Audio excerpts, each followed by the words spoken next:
Good morning. I'm Barbara Bollier. I'm a mom, a doctor, and a state senator. I went into medicine to improve people's lives and went into public service for the very same reason. In the Kansas legislature, I was a leading voice for expanding affordable health care, fully funding our schools, balancing the budget, and keeping our taxes low. I'm a capitalist, and I strongly believe that the public and private sectors, they must be partners together to achieve a shared goal of building a very vibrant economy. I have a record of standing up to both parties when they're doing the wrong thing for Kansas, and I've also worked across the aisle to get results when they're doing what's right for Kansas families. As a senator, as your senator, I'll follow the facts and be accountable to you. I'll be the independent voice of reason that Kansans need right now. Thank you. Hi, everybody. I'm Roger Marshall. I'm a first-generation college student who started off as a fifth-generation farm kid, and my American dream was to go to medical school. My wife and I got married about 2 weeks before medical school started, and after residency and military, we moved to Great Bend, America, where we delivered over 5,000 kids and raised 4 of our own, and now we have 2 grandsons and 1 on the way. I'm running for the Senate to protect our American values, to make sure that our kids and grandkids have the same shot at the American dream that we've had. I'm running to keep your family safe and secure. I'm running to bring your jobs back, to make the economy stronger, and I'm running to protect our Kansas values. You all know me as your 1st District Congressman, and I want you to know every minute of every day when I'm awake, 16 hours a day, I'm fighting to keep you and your family safe and secure and bringing those jobs back. I look forward to the questions. And again, I think the reference point is this. My old track coach in college said, don't tell me, show me. Look at our track record, look at our voting record, and compare our voting record to our opponents.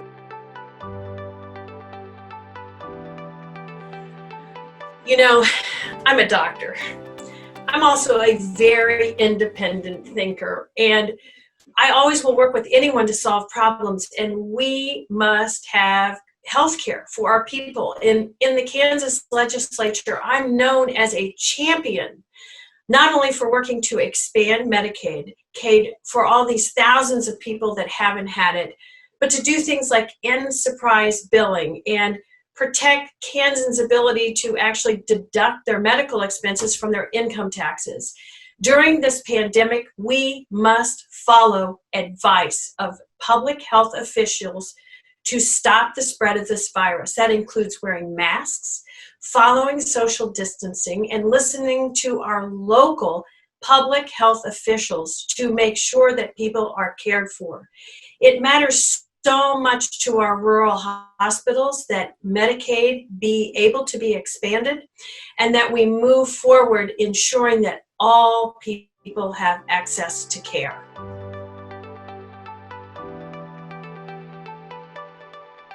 Well, I think several things, and this is what I've been working on. On January 24th, I was the first member of Congress to walk on the House floor, January the 24th, and say, we've got a problem. And since that day, I've been working with the CDC, the FDA, making sure that we're working on vaccines and therapeutics as well as the test. In early February, sitting down with companies to make sure we had testing equipment coming our way. So for instance, right now, I think we can say every nursing home in the state of Kansas has the 15-minute test. And I think the greatest example I can share with you is our efforts in Southwest Kansas. When I got a call on a Wednesday afternoon from a doctor from Dodge City saying that, Roger, I've got 25 people in my parking lot that are being tested for COVID. They all work at the packing plant. We're going to need some help. So I reached out to the Vice President's office, to the White House, and overnight I had 6,000 testing kits. They're available. The communities came together and we started testing hundreds of people every day. Because of the community efforts, we were able to keep those packing plants open to at least 50 to 60% capacity. So the role of the federal government is to empower local communities to solve those problems. And you know, the other piece of that story I want to share is I was volunteering at the hospital in Liberal, Kansas, and on a Friday afternoon, they're running out of ventilators. I called the White House and said, we need ventilators. 2 days later, on a Sunday afternoon, 2 Blackhawks with 4 ventilators showed up. On Saturday afternoon, I'm in the ICU and the nurses tell me they're running out of protective equipment. I called the White House, and the next day I got a personal message from the president that we'd have more PPE by Monday. So that's the role of the federal government, is to empower local communities to solve their own problems their own way.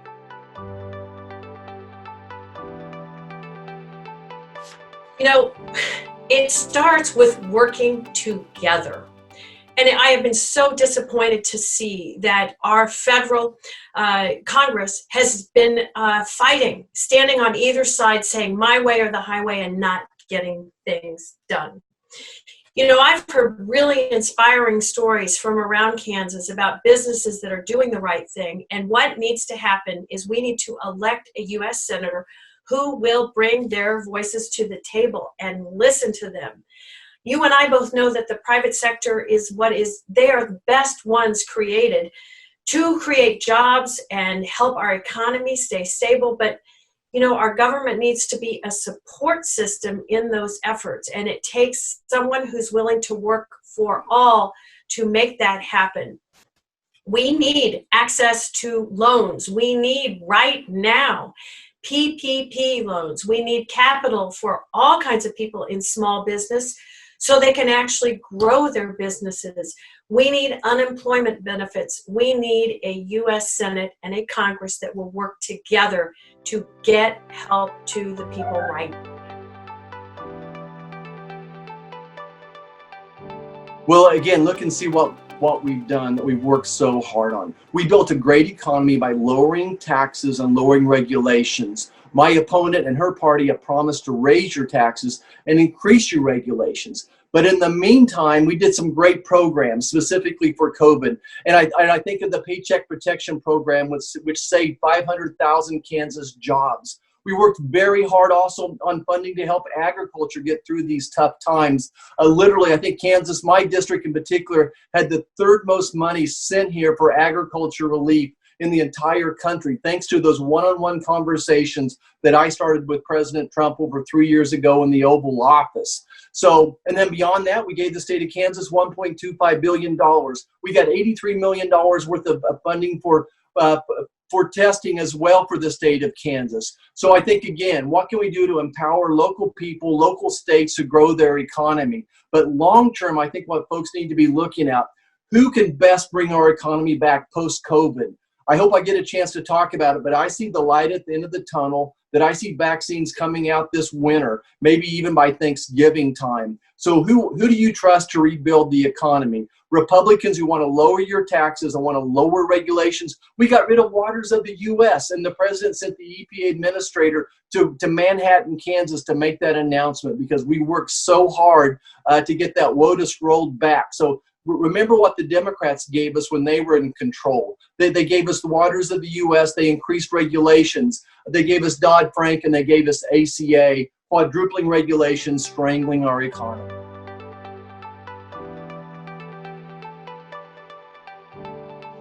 Thanks for that great question. You know, as a current state legislator, I have always supported transportation efforts in this state. Why? Because they are so critical to our businesses, our farmers, our ranchers. We're the best at what we do in producing these things, and they need to be able to get to market. So we must ensure that that absolutely can happen. As a state legislator, I have voted for not one, but 2 transportation plans in this state, and will continue to support transportation plans at the level of the federal government. Of course, we need their support. We need to draw down funding from them. And those transportation plans don't just include highways or bridges. They also include rail. And we need to work to make sure that all have access. Now, we know during this COVID pandemic, air travel is changed. We know that. And so it's going to need support, because we have to have that. We've got to have the ability. And I understand from people we have, even at the level of the government, at the military, we need certain landing strips to get what we build and manufacture in Kansas out to the rest of the United States and need to maintain those airways and airstrips. So I look forward to standing up, being the voice of Kansans to make sure all modes of transportation are not only protected, but honestly grown as we move forward with what I anticipate will be growth in Kansas. Well, again, don't tell me, show me. Look at our track record. The day we showed up in Congress, there was some major maintenance issues for the Southwest chief, right? So we worked to get that funding together, worked with BNSF to make that happen. You know, the next chapter I remember happening is we had a hiccup somewhere between Colorado and New Mexico that, frankly, New Mexico state government was not paying their fair share. So Kansas had done our share, but they were falling down on the job. So we were able to get them to move a little bit. And I believe just yesterday, a major grant announced from the federal government to finish up that piece of it. So, you know, you're only as strong as your weakest link in this situation. Right now, during COVID, I know Amtrak has cut the service back to 3 days a week. So we're trying to hold their feet to the fire to make sure that we're able to boot that back up as well. We also helped take care. There was a busing issue somewhere in between the first point and the last point. So trying to push back on that as well. On the essential air service, look, we have fought tooth and nail to make sure we have federal funds for our airports across the state of Kansas and been very successful at it, working across the aisle, across the Capitol as well, to make sure that we keep our airports open as well. Very vital to our Kansas economy are those small airports.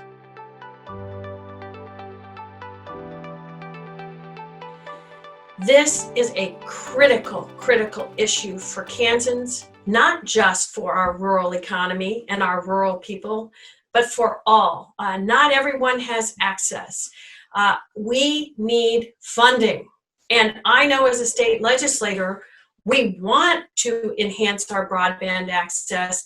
The state does not have the funding to do so. I was really pleased to see Donald Trump approve a grant to both Kansas and Oklahoma in the not too distant past to enhance our broadband access, but it's not enough. We have to have people at the table making sure that the funds get here, both for education, particularly during this time of a pandemic, for telehealth, not just during the time of a pandemic, but all the time, so our rural neighbors have access to care. And of course, to grow and sustain business. Our farmers, they are dependent and must have broadband access to run their businesses, and for people to be able to move to our rural areas now that they know they don't have to just work in the big city. They can be elsewhere, but they have to have that broadband access. So, of course, I will be at the table for Kansans to get this to happen soon.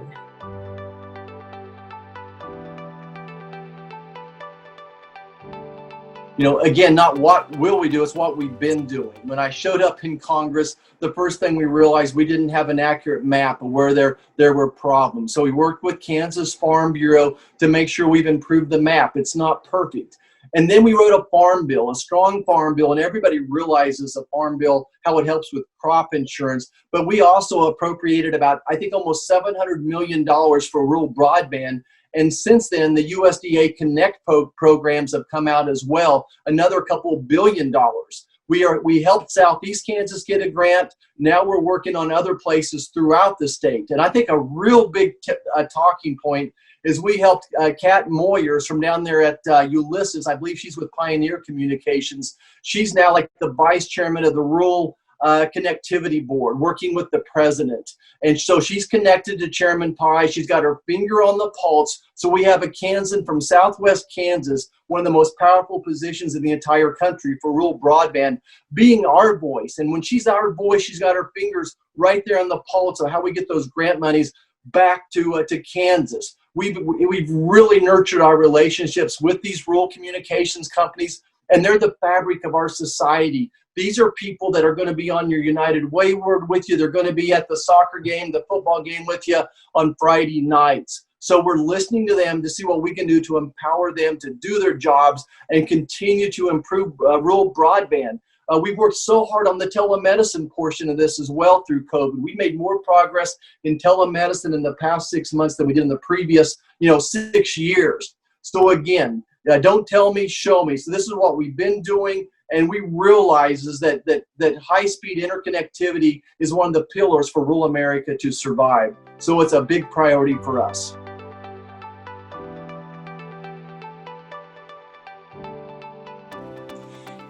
The number one issue that I am hearing from Kansans about what they need is access to affordable health care. I will be on the Health, Education, Labor, and Pension Committee, and I look forward to helping reform our healthcare system so that people have an affordable option. We will keep in place, from my vote, the ability to have private insurance. That is so important. Many people like and choose that, but we need to get a public option available to people that's affordable, that they can access to give them opportunity.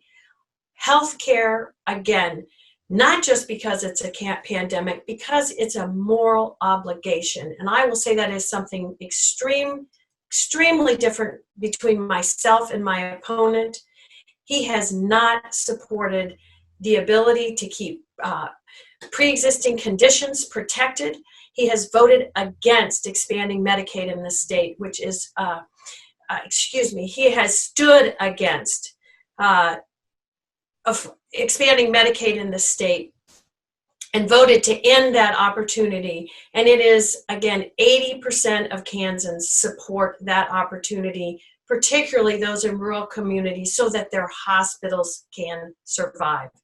My job always is not to vote for what I think is best, but for what Kansans know is best.